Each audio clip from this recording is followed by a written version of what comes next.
Hello and welcome you all for this part 2 of solution chapter of class 12th. In the first video, that is first part, we discussed about solution and solution and formation of solution, energetic considerations, and also methods of expressing concentration. In this part 2, we will try to know about what is solubility and the factors affecting the solubility and the laws that govern the factors that affect solubility, that is Henry's law and Roult's law, and at the end we will look into the ideal and non-ideal solutions and numericals pertaining to some of the laws that we are going to discuss about. Now, what is solubility? Now, question is basically, if there are two solute and you have taken a specific amount of solvent, say we have taken 100 ml of solvent water, whether the same number of grams, same grams or same quantity of sodium chloride and same quantity of sugar is dissolved to prepare saturated solution of it. So this speaks about the solubility of different solutes. That means we want to prepare saturated solution of a solute, say, and for preparing a saturated solution we need a certain amount of solute to be dissolved. And the maximum amount of solute that dissolves to give saturated solution at that temperature is called solubility. Or more specifically, it is the maximum amount of solute that can be dissolved in specific amount of solvent to form a saturated solution, important, saturated solution, and at that temperature. For example, if you dissolve 36.09 grams of common salt at 30 degrees Celsius, it prepare 100 ml of saturated solution. That means specific amount of solvent taken is 100 ml. To prepare a saturated solution at 30 degrees Celsius, we need to dissolve 36.09 grams. That means 36.09 gram is the solubility of this common salt at 30 degrees Celsius. Now, this specifying the temperature is essential because at a different temperature, the solubility may vary. Therefore, mentioning the temperature also is essential. Now, what is actually the solubility? Solubility is the amount of solute that need to reach saturation, that need to reach the saturation. So this can be the simple way of telling about solubility. Unsaturated solutions contain less solute than the solubility. Solubility is the maximum amount of solute that can be dissolved in it. Okay. Now coming to the factors that affect solubility. Factors normally what may vary the solubility of a particular solute. So commonly speaking, the nature of solute and solvent is one of the factors. That means different solute dissolve to different extent in a specific amount of solvent. Again, solvent also, if the different solvent is there, the same solute in different solvent will not show the same solubility at a particular temperature. So it depends upon nature of solute and solvent. Now, second important factor is temperature. Temperature, how it affects the solubility, let us try to know more about it. Then, pressure in case of the gaseous solute. How pressure over the gas, pressure over the liquid solvent over the gas will increase or decrease decreases the solubility. Let us know more about that in this particular video. Now, nature of solute and solvent. As I told you, solute-solvent interactions are there. There are solute-solvent interactions are responsible for formation of solution. Interaction between solute and solvent may be different in case of different solutes. So, as it is told, AA interaction, that means interaction between the two particles of the same solute, and interaction between the particles of the solvent, that is BB interaction. If AA interaction and BB interaction is same as AB interaction, there is always likely that they may be different for different kind of solute and solvent. This is the reason why nature of solute and solvent affects solubility. Now, among the gases, increasing of molecular mass and polarity increases solubility. More the polarity, more will be the solubility. This is what we find in case of gases. Now, substances with similar intermolecular attractive forces tend to be soluble in one another. Okay, so those which have the same kind of interaction. Suppose one of the component is having hydrogen bonding and another component is also making hydrogen bonding, and which those two when they are kept together, they dissolve each other or they go one into other. For example, NH3 forms hydrogen bonding, water forms hydrogen bonding. Therefore, NH3 does the solution with, or readily makes the solution with water. Right? Now, there is only one mantra to remember: like dissolves like. The nature of solute and nature of solvent, if it is alike, okay, it is like a friendship. Okay, the friendship will be between those people who are alike. And same maybe, like dissolves like. Polar liquids tend to dissolve in polar solvents. Water is polar and can form hydrogen bonds. Right? Now, non-polar liquids tend to be insoluble in polar liquids. Petrol and water. Okay, so they do not dissolve each other. They are immiscible. Petrol is insoluble in water but soluble in benzene. Okay, so there is likeness should be there. Hydrocarbons are non-polar, therefore they do not dissolve in water. Okay, now here is a question to check your understanding. Two solvents are being given, hexane and methanol. Hexane and methanol. Which is a better choice to act as a solvent for grease? The formula of the grease is also being given, and potassium iodide. Choose which among these two will be a better solvent. So as I told you, like dissolves like.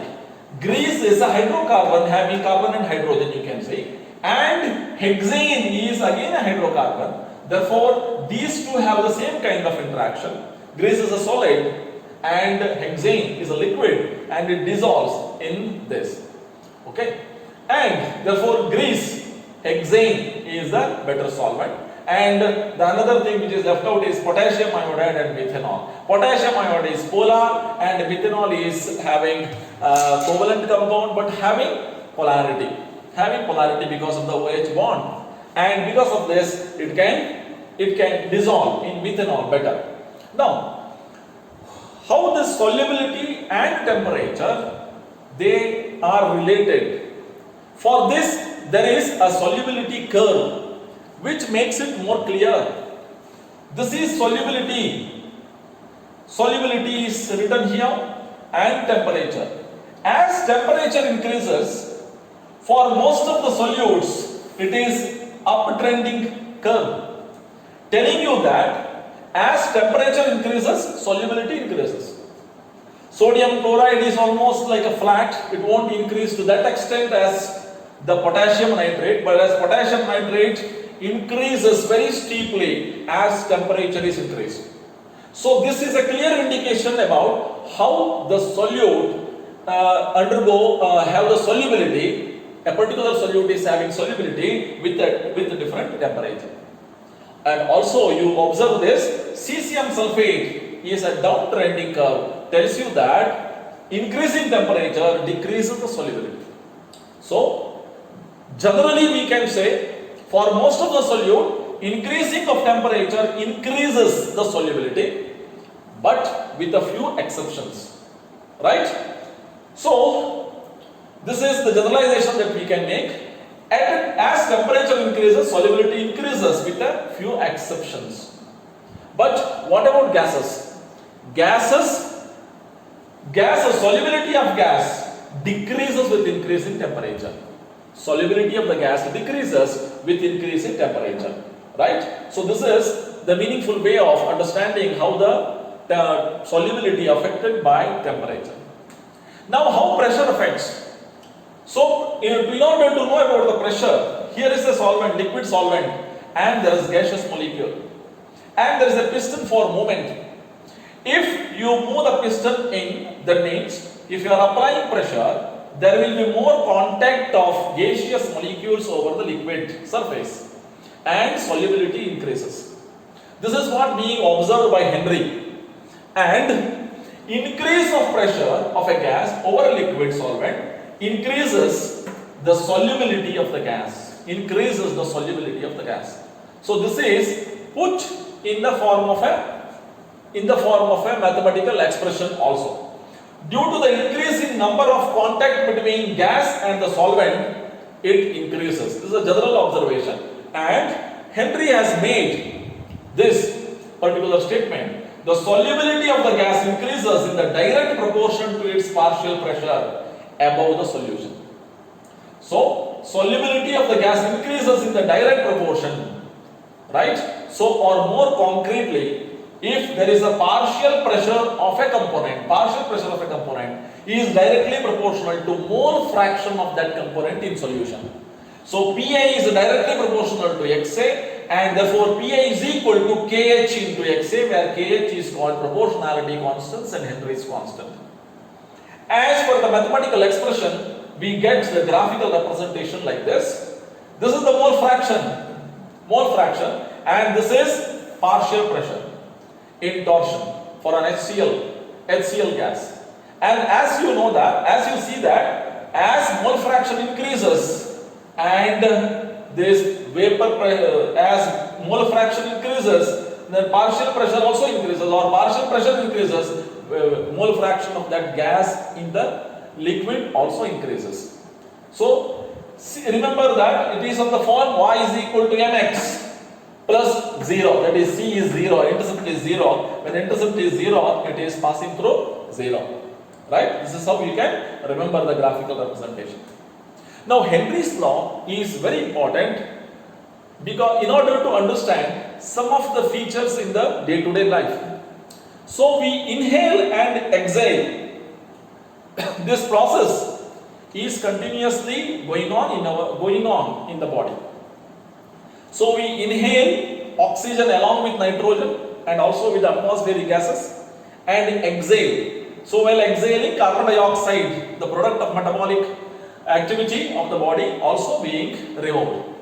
So the gas oxygen get into the lungs because oxygen dissolves in the blood at the lungs because of the pressure of the oxygen in the air is higher.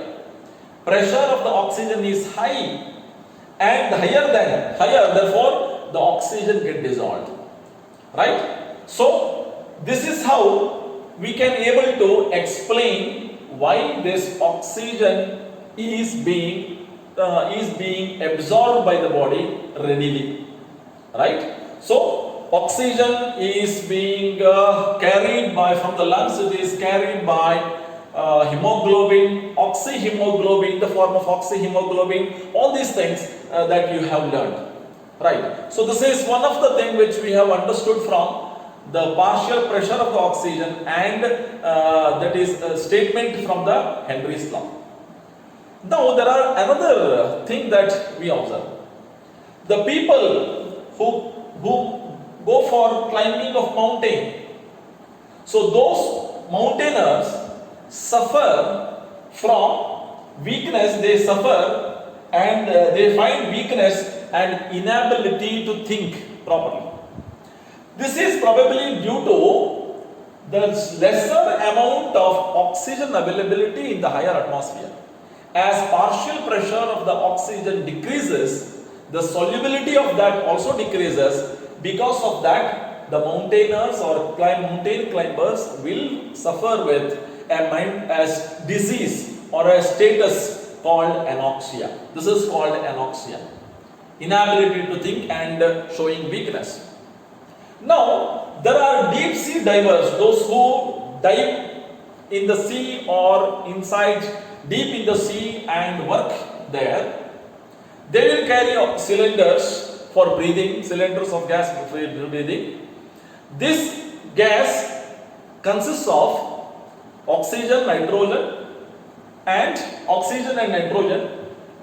if they inhale the mixture of this, oxygen get dissolved in the lung, but at that pressure, high pressure inside, at high pressure when they are very deep in the sea, the nitrogen also get dissolved. But when they come out to the atmospheric pressure, the nitrogen that is being dissolved will come out in the form of bubbles. It will be painful, and this physical condition is called bends. And because of the understanding about the solubility of the gases, we can able to change now the mixtures or the component gaseous mixture in the containers that they carry. So the oxygen or the gaseous mixture which is being taken is diluted by the gases like inert gases like helium, which has got less solubility.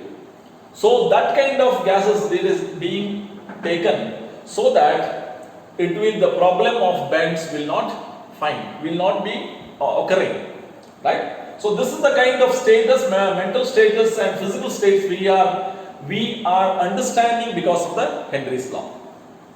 Now we know that the soda bottle and the beverages, drinking beverages, carbon dioxide is being dissolved in it. Carbon dioxide is being dissolved in it, and when it is opened, so the bubbles of that you can able to see. It is because only at the high pressure they are being bottled, and when it is open to atmospheric air, the extra thing which is being carbon dioxide of the gas which is being dissolved will come out. Right? The amount of carbon dioxide required to be dissolved and what is the pressure to be exerted is well understood by the Henry's law. Right? So this is how we can apply the Henry's law. Let us take up a question and to understand this more correctly. So Henry's law constant for CO2 is 1.67 into 10 to the power 8 Pascal at 298 Kelvin. Calculate the quantity of carbon dioxide in 500 ml of soda water when packed under 2.5 atmosphere of carbon dioxide pressure at 298 Kelvin. Temperature remaining same. And so here this is being given, KH is being given, right? Henry's law constant KH is being given 1.67 into 10 to the power 8 Pascal. This is being given. Now what we have to find out? What we have to find out is calculate the quantity of the CO2. So we know that partial pressure of A is equal to KH into X of CO2. So this A is nothing but CO2 here. By knowing partial pressure of CO2 and KH value, you can able to determine mole fraction of CO2. And once you know the mole fraction of CO2, you can able to find out what quantity of that CO2 in 500 ml. Okay, so this is how we have to do. Let us look into this, how it is being done. So given that KH is equal to this and partial pressure of CO2 is 2.5 atmosphere, it is being given. 2.5, since this is an atmosphere, another unit of measuring pressure, and this is Pascal. And 1 atmosphere is 1.01325 into 10 to the power 5 Pascal. Therefore, this when it multiplied by this, we will get it in Pascal. 2.533 into 10 to the power 5 Pascal. Now P of CO2 is known and KH is known. Because of these two are in the same unit, now we can apply. Accordingly, P of CO2 is equal to KH into mole fraction of CO2. Find out X of CO2. That means by bringing KH in the denominator, and we get 0.00152 is the mole fraction of it. Mole fraction. It is a very, very less amount. Now, once you know the mole fraction, you can able to find out amount of this. Right? Amount of carbon dioxide necessary. Now we know that mole fraction is equal to number of moles of carbon dioxide divided by number of moles of carbon dioxide plus number of moles of H2O. This is the definition of mole fraction. Now since number of moles of H2O is quite greater than N of CO2, you can neglect this in the denominator because comparatively it will be a very nearer number to N of H2O. Therefore N of CO2 by N of H2O. Now 500 ml of soda water, that means the volume of water is 500 ml. A 500 ml of water means 500 grams of water, and 500 grams of water means 500 divided by 18 moles of water. Given mass by molar mass will give you number of moles of water. That means 27.78 is number of moles of water which is being present. So you can able to apply the mole fraction formula. N of CO2 by N of H2O. Now neglecting N of CO2, this is nothing but mole fraction. Now N of CO2 divided by 27.78, that is N of H2O, number of moles of H2O we found out, and X is the already we have found out about this. Now this is equal to N of CO2 is 0.042. Now how will you find out from moles to grams? So in order to get the gram of CO2 required is 0.042 into molar mass of it. So molar mass is 44. So 0.042 into molar mass will give you the amount of carbon dioxide, that is the quantity of carbon dioxide in grams necessary for preparing the carbonated drinks, or that much required for bottling in that conditions. Okay, so hope you have understood. This is how you can use Henry's law for solving some questions. Now there is another concept called vapor pressure. So about vapor pressure we have studied in class 11th also. So if there is a liquid taken in evacuated vessel, the liquid get evaporated. It is on its own it occurs, and the liquid vapors will exert a pressure. So this pressure is called vapor pressure, right? Suppose if the solvent is added by a non-volatile solute like sodium chloride, solvent water plus sodium chloride, if this solution you take, that also exert pressure. Here, if solute is non-volatile, only the solvent is one which gives the vapor and it gives the pressure. And there is an observation made by Roult and expressed in the form of a law regarding vapor pressure. Now what is vapor pressure? Vapor pressure is the pressure exerted by the vapor on the liquid in a closed container at equilibrium. Right? Now adding a non-volatile solute to this vapor pressure decreases. This observation is made by the Roult and put it in this form as a law.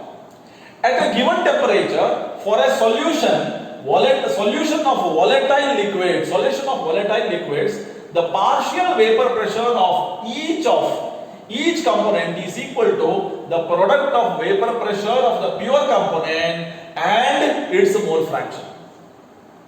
So, at a given temperature, solution of volatile liquid, suppose you have two liquids, A and B,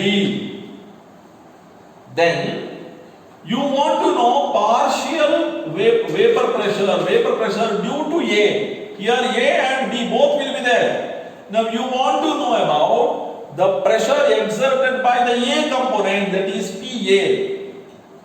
Is partial vapor pressure of each component is equal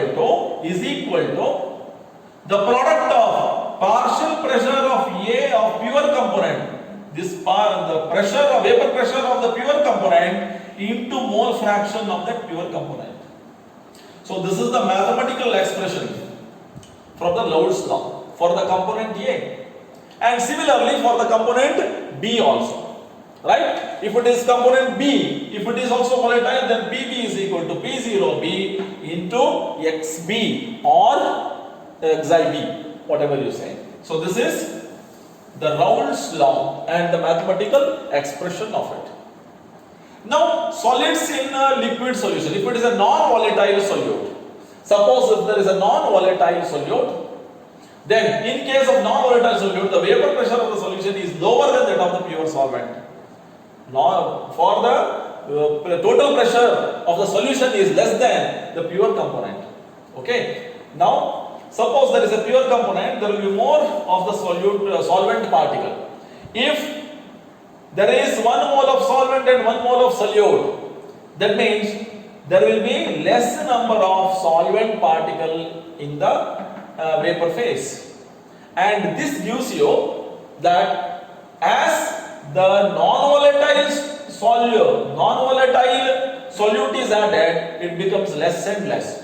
The vapor pressure becomes less and less. Now, what is this graph is about? As mole fraction of the solvent increases, okay, from here to here, as the mole fraction of the solvent increases, the vapor pressure also, the pure is also increases. Now here it is touching and this is the highest vapor pressure. Then when the mole fraction is 1, this is vapor pressure of pure solvent, right? Vapor pressure of the solution of volatile components. So the same graph, if it is taken for the two components, we can depict in one graph. Now mole fraction of one component, XA or XI, is varies from 1 to 0. But if one component is increased, simultaneously other component fraction will become less. Therefore, if it is 1, x2 is 0. If x1 is 0, x2 is 1. Right? So always they differ in that way. Now this is the curve. From 1 to 0, vapor pressure increases. And from 1 to 0, for the component 2, vapor pressure increases. And this is the vapor pressure of the second component, vapor pressure of the pure component of 2. Okay, now the line joining this will be the vapor pressure of the solution. So graphically it can be indicated in this way, right? Now check your understanding. Okay, so the vapor pressure of pure water at 110 degrees Celsius is 1.40 atmosphere. Solution of ethylene glycol and water has a vapor pressure of 1 atmosphere at 110 degrees Celsius. Assuming Roult law is obeyed, what is the mole fraction of ethylene glycol in solution? Ethylene glycol in solution. Okay. So mole fraction of ethylene glycol, say the component B, I will call it as component B. So this is P0 of B and P of B. Okay. Ethylene solution of ethylene glycol and water has a vapor pressure 1. Okay. Now, if you want X of B, then what we have to do? PB divided by P0B. P0B. The vapor pressure of pure water. This is okay. So before going to take out the component B, let us take it for water. P of water is equal to P0 of water and mole fraction of water. Once we find out the mole fraction of water, then we can able to find out mole fraction of ethylene glycol. Now, pure water has got 1.40. And when it is dissolved in it, ethylene glycol is dissolved in it, it is 1.0. And what is the mole fraction of water in that solution? First we can find out this. So this X of H2O is nothing but 1 divided by 1.4, that is coming to be 0.714. 0.714 is because of this 1 divided by 1.4. Now X of ethylene glycol can be found out by 1 minus 1.1 minus this. 1 minus this will give you mole fraction of the another component as the definition, as per the definition of the binary solution of mole fraction, XA plus XB is equal to 1, and thereby you can able to get the answer. Hope you have understood about this. Now, the ideal solutions. Solutions which obey this Roult's law are called as ideal solutions. That I needless to say that there are solutions which deviate from the Roult's law also. They are non-ideal solutions. Okay, so solutions which obey Roult's law over the range of temperature, over the range of concentration, are called Roult ideal solutions. And ideal solution example is benzene and toluene, chlorobenzene and bromobenzene. These are all ideal solutions. So for these ideal solutions, AA interaction and BB interaction is same as that of AB interaction. There is no energy change when the solution is being formed. They are neither exothermic nor endothermic process. Formation of solution is not an exothermic or endothermic process. So this kind of solutions are ideal solutions. Now what are the characteristics of ideal solutions? So ideal solutions always obey Roult's law. So P of A is equal to P0 XA and PB is equal to P0 B XP. This holds good. Then coming to the second, delta H mix is 0. That means there is no heat change. The process of formation of ideal solution is neither exothermic nor endothermic in nature, right? And delta V mix is equal to 0.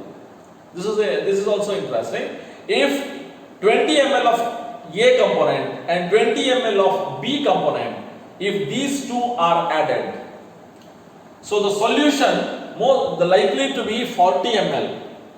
In case of ideal solution, it is 40 ml, but in case of non-ideal solution, it may be something like 41 and 42 ml, or it may be 38 or 39 ml. The delta V mix, that means after mixing, the volume doesn't change.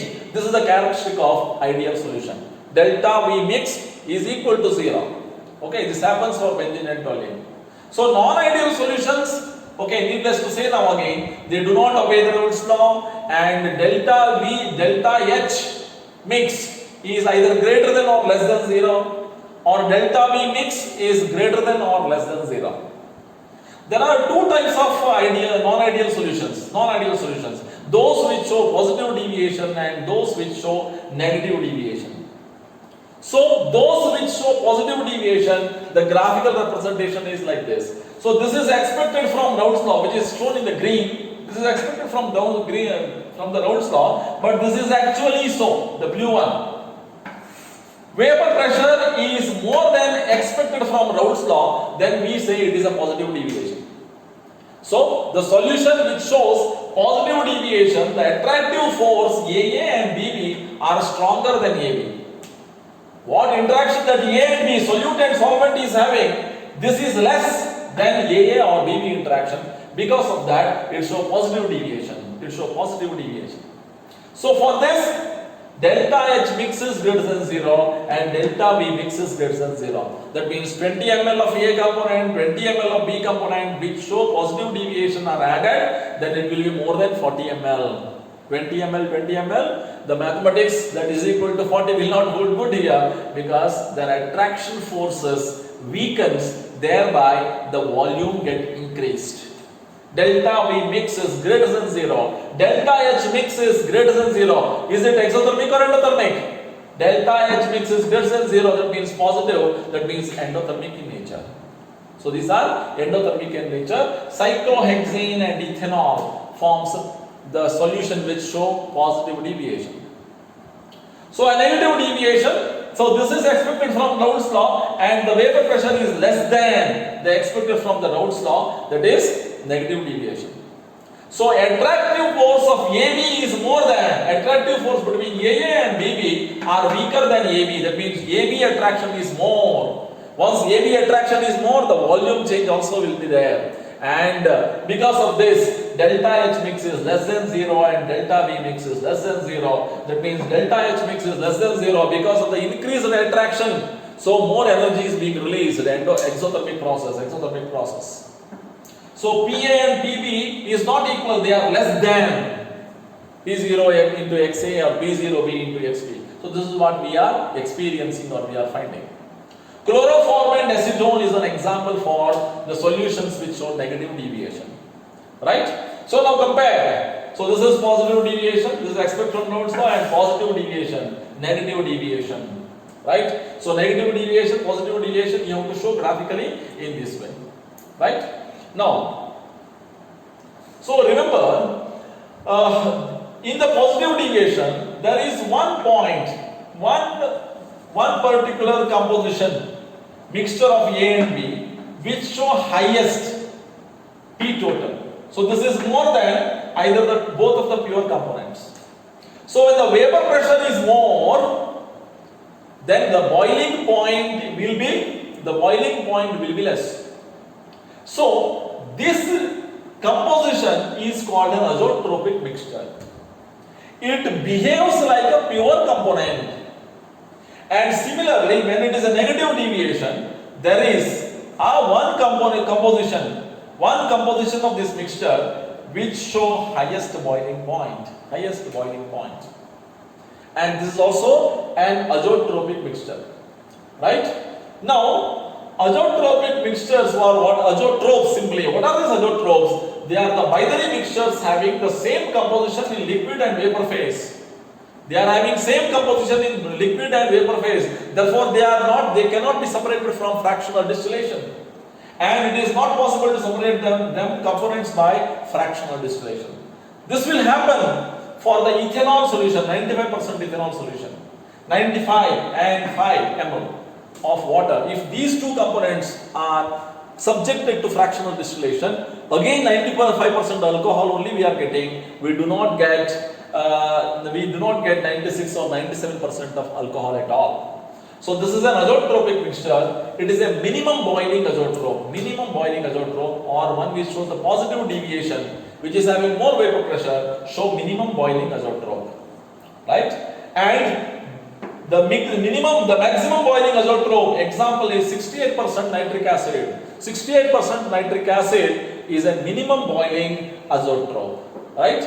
The minimum boiling azeotropes. So azeotropes are the binary mixtures of two composition, or it is a composition of two components which behaves like a pure liquid, or boils at a constant temperature and cannot be separated by fractional distillation. Right? Now, summary, what we have learned so far is solubility of gas in solution, Henry's law, vapor pressure of the solution, and Roult's law, ideal and non-ideal solutions. Now again, azeotropes. Let us quickly recall some of the questions to check our understanding. Maximum amount of solid solute that can be dissolved in a specific amount of solvent for a given liquid solvent does not depend upon. That means solubility that doesn't depend upon temperature, nature of solute, pressure, nature of solvent. The maximum amount of solute that can be dissolved in a specified amount of given liquid solvent does not depend upon. Okay. So remember pressure. So here the key thing to be understood is the solid solute. Solid solute pressure is not a factor. Okay. You have to keenly observe the question, and the key thing here is solid solute. If it is a gaseous solute, pressure would have been a factor. Right. Now on dissolving sugar in water at room temperature, solution feels cool to touch. Under which of the following cases dissociation or dissolution of sugar will be most rapid?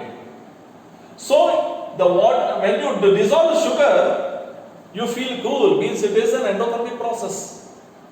Delta H mix is endothermic, means it is greater than 0. If it is greater than 0 means it is the one which shows positive deviation. Now, at what condition dissolution will be rapid? Sugar crystals in cold water, sugar crystals in hot water, powdered sugar in cold water, powdered sugar in hot water. As the particle size decreases, solubility I mean the rapidness of dissolution decreases. Therefore, powdered sugar in hot water, because temperature increases, solubility increases for those which show positive deviation, or those which delta H mixes positive. For that, increasing the temperature favor the condition as per the Leach-Taylor's principle also.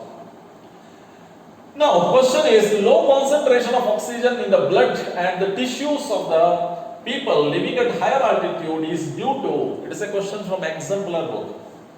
Low concentration of oxygen in the blood and tissues of the people living at high altitude is due to low temperature, low atmospheric pressure, high atmospheric pressure, and both low temperature and high atmospheric pressure.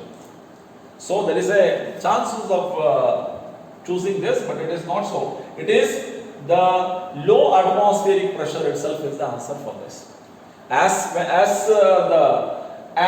higher altitude, there will be lower atmospheric pressure, not because of the temperature, because of only the atmospheric pressure. This is what happened.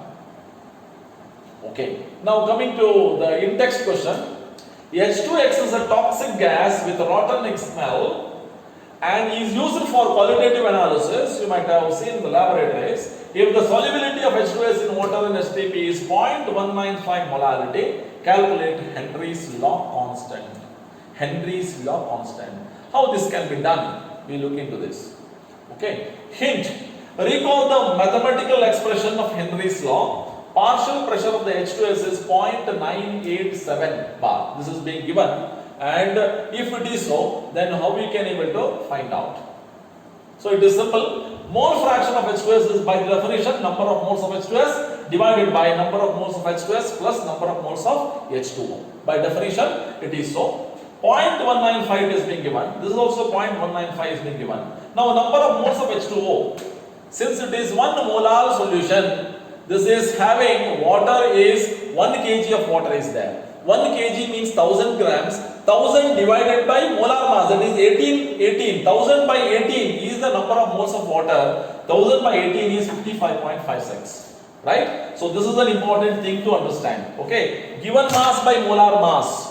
1000 gram given mass of water divided by molar mass, gram per mole. This will give you 55.5. Okay, so this is how you can able to make the calculation to get the mole fraction of H2S.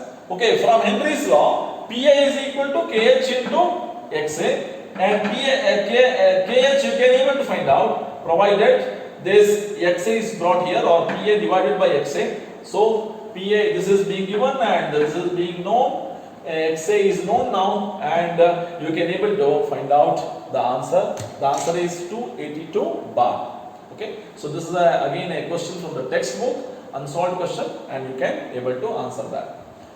Now vapor pressure of pure liquids A and B are 450 and 700 millimeter of mercury respectively at 350 Kelvin. Find out the composition of liquid mixture if total vapor pressure is 600 millimeter Hg. Also find out composition of vapor phase. So there is two components, A and B. Two components are there. Two components are there, and the vapor pressure of pure liquids, that means P0A is 450, and P0B. That means if B alone is there, its vapor pressure will be 700 millimeter of Hg. If only A component is there, its vapor pressure will be 450 millimeter of Hg. These compositions are mixed so that the total vapor pressure is 600. In what extent these two are being added, that is the mole fraction that you have to find out. Mole fractions of both you have to find out. And also, if A and B are there, what is the mole fraction of gases in this mixture you have to find out. Right? So, here P0A and P0B is being given, and Roult's law we have P total is 600 millimeter of Hg. This is total pressure also is being given. And from the Roult's law, partial pressure of each one is given by this.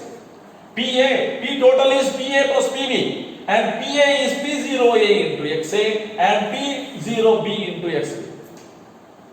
Okay, now this is from the Roult's law, where both the components are volatile.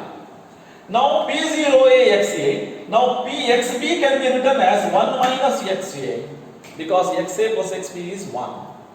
Now there is only one component, XA is there. Now P0A is 450 into mole fraction XA, P0B is 700 and 1 minus XA. Solving this simple equation, you get the value of XA. Okay, you get the value of XA. Total vapor pressure is 600. This is 600. 450 into 700 XA plus 700, and transposing that, you are going to get XA as 0.4. And once XA is 0.4, what is XB? XB is nothing but 1 minus 0.4, that is 0.6. So mole fractions of this is being asked. Now the question is not over, you have to find out the composition in the vapor phase. Now PZA is equal to P0 into XA. If PA you want to find out, this is 450 is the vapor pressure of the pure component into mole fraction of that. Already we have found out now, so that we can able to calculate PA, partial pressure of the component A. The fraction of PA with the total vapor pressure is nothing but XA in the vapor phase. PB, in the similar way we can able to find out PB also. PB is P0B into XB. XB we have found out now, and therefore it is 420. Now, in the vapor phase, the mole fraction of A is PA divided by PA plus PB, or this is PA 180 divided by 180 plus 420, that is total vapor pressure, that is 600. 180 divided by 600 is 0.3. 0.3 vapor phase. The XA in the vapor phase, or YA, is 0.30. Similarly, once the mole fraction of the vapor phase is known, one component is known, other can be found out by subtracting from 1. 1 minus 0.30 is 0.70. So this is the way we can able to find out the vapor pressure of the pressure due to the components of the vapor in this way. Mole fraction of them also we can able to find out. Right? Hope you have understood. Now we will take up two more questions which are objective type. Which of the following is a non-ideal solution? Benzene plus toluene, N-hexane, N-heptane, ethyl bromide and ethyl iodide, carbon tetrachloride and chloroform. So all the three are the examples of ideal solution, and therefore this is a non-ideal solution. Right? So remember these three for the ideal solution. Ethyl bromide and ethyl iodide also forms ideal solution. Okay. Now assertions and reasoning questions, which are very important because the question paper, such a questions are appearing. So we have to choose one of the options of ABCD. A tells about if assertion and reason both are the correct statements, and reason is the correct explanation of assertion, then we have to choose A. B, assertion and reason both are correct, but reason is not the correct explanation then of the assertion, then B you have to choose. If assertion is correct, reason is wrong, one of the statement is wrong, that is reason is wrong, then C. If assertion itself is incorrect and reason is a correct statement, then we have to go for D. Right? We will quickly look into that. Assertion: azeotropic mixtures are formed only by non-ideal solutions, and they may have boiling points either greater than both of the components or less than both of the components. This is an assertion. Is it a correct statement? Yes, it is a correct statement, because azeotropic mixtures are formed by non-ideal solutions only, either by the positive deviation or by the negative deviation. We have chosen a point of a composition wherein azeotropic mixtures are there. Therefore, this is right. And they will be either greater than or less than the boiling point of both the components. Right? This is right statement. Reason: the composition of the vapor phase is same as that of the liquid phase of the azeotropic mixture. So the composition of the vapor phase is same as that of the liquid phase in the azeotropic mixture. That is also true, but this is not the reason for the assertion. This is the correct statement. This is also correct statement. Therefore, so we have got B as the answer to be chosen. B is the answer to be chosen. Right? Now coming to another question. If a liquid solute more volatile than solvent, then the solvent is added to the solvent, the vapor pressure of the solution may increase. If a liquid solute more volatile than solvent is added to the solvent, then the vapor pressure of the solution may increase. Okay, vapor pressure of the solution may increase. Ps is greater than P0. Will it happen? Yes, it can happen. Reason, in the presence of a more volatile liquid solute, only the solute will form the vapor and no solvent will not form. It won't happen so. Solute is volatile, solvent is volatile, both form vapors. Therefore, this is a wrong statement. This is the wrong statement and this is the correct statement. So C is the answer. If assertion is correct and reason is wrong, then we have to choose this. Okay. So these are the questions. These are the questions from this, and wait for the